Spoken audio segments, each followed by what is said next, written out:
Guys, today I will be sharing how to make glutinous rice ube custard. And this is the end product that you will have if you follow the ingredients and procedure that I am going to share with you today. This is very chewy, the sweetness is just right. So I hope you give this a try. We need 1.5 cups of glutinous rice that I soak for 6 hours. 3 to 4 hours will do. 200 ml of coconut milk or coconut cream and 1 teaspoon of salt. So to begin, combine the salt and the coconut milk or coconut cream. Give this a stir. Then drain the water where the glutinous rice is soaking.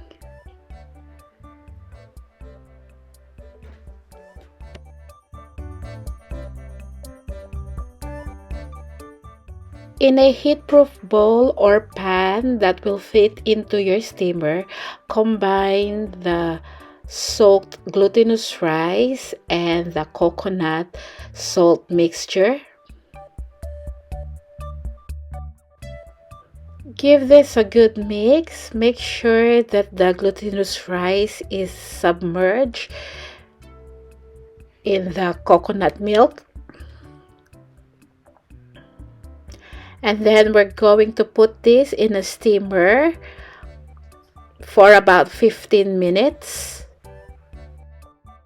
The sticky rice is steaming. Prepare the other pan that we're going to transfer the cooked glutinous rice. Spray the pan with cooking oil and then line the bottom of the pan with parchment paper. After 15 minutes, take out the glutinous rice from the heat and then fluff up the rice just like this. Then we're going to put this back in the steamer to continue cooking for another 15 minutes. So all in all, we cooked the glutinous rice for 30 minutes.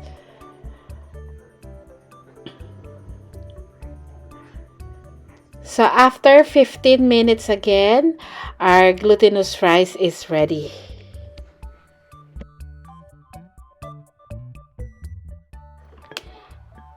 Now we're going to transfer the cooked glutinous rice into the prepared pan.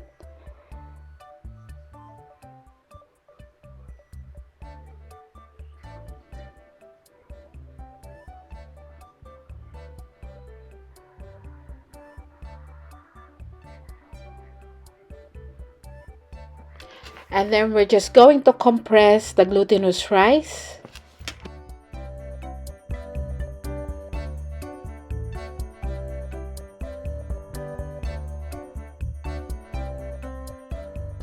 Compress this firmly as much as possible. There should be no gap between the pan and the glutinous rice. So when we put the custard on top, it doesn't sip into the bottom of the pan.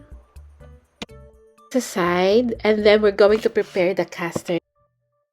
200 ml of coconut milk, 200 ml of water, 1.5 teaspoon of ube flavoring, 3 eggs, 3/4 cup of sugar, 2.5 tablespoon of plain flour, and 2.5 tablespoon of corn flour or cornstarch.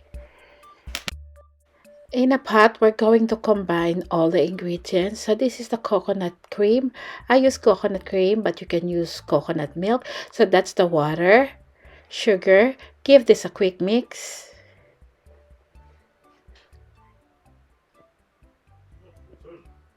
Then add the cornstarch or corn flour and then plain flour.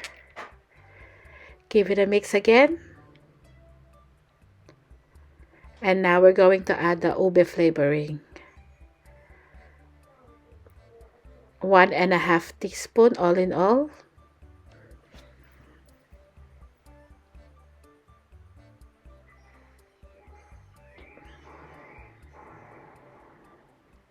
So mix this.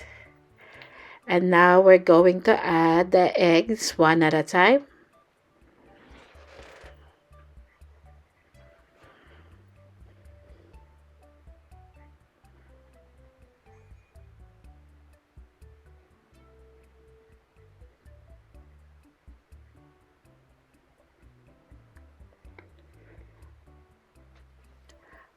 Now we're going to strain the mixture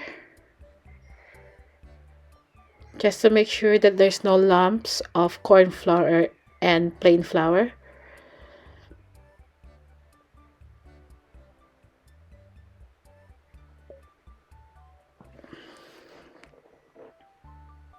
Then again, put this back into the pot.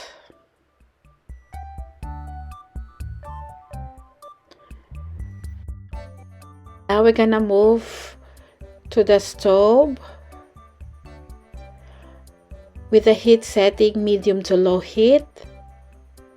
Continuously stir this. Once you see that the lumps is starting to appear, we're gonna take this out of the heat. We don't want this custard to thicken because the end product will not be smooth. So once the steam is coming out, that's ready. Just like this, we can take this out of the heat.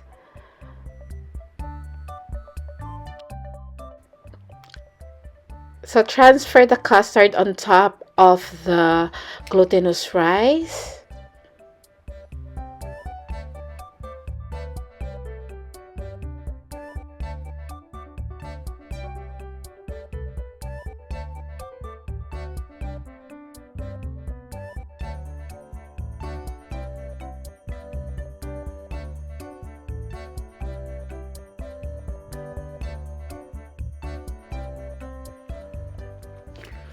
Then cover this with foil.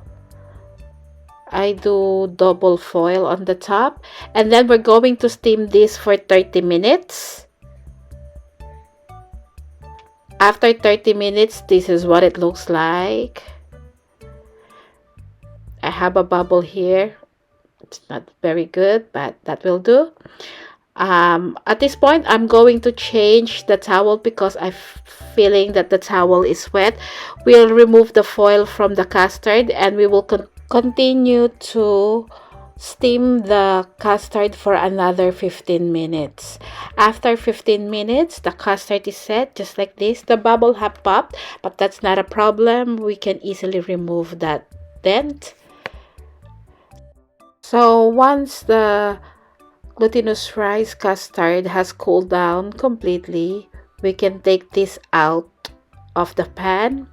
So run a spatula on the side of the cake and the glutinous rice custard. Using a parchment paper and a plate, flip this upside down.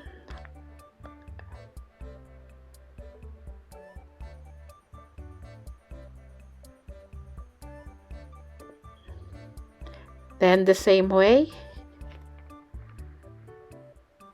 Now we can cut this to the desired shape and size that you like. Pagpasensyahan nyo na at talagang wala akong talent sa symmetry. Hindi ko talaga ma-equal ang pag-cut.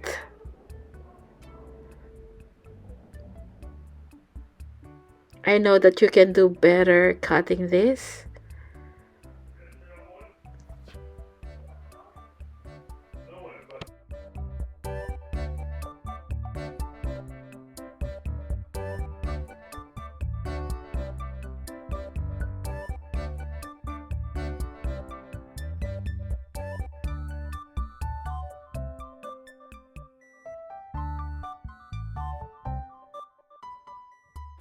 And this is how they look like.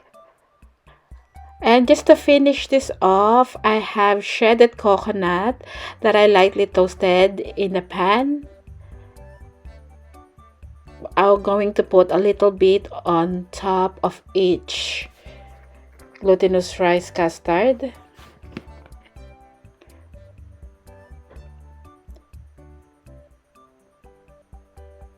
This adds another dimension to the flavor and texture of this cake. I'll call this a cake.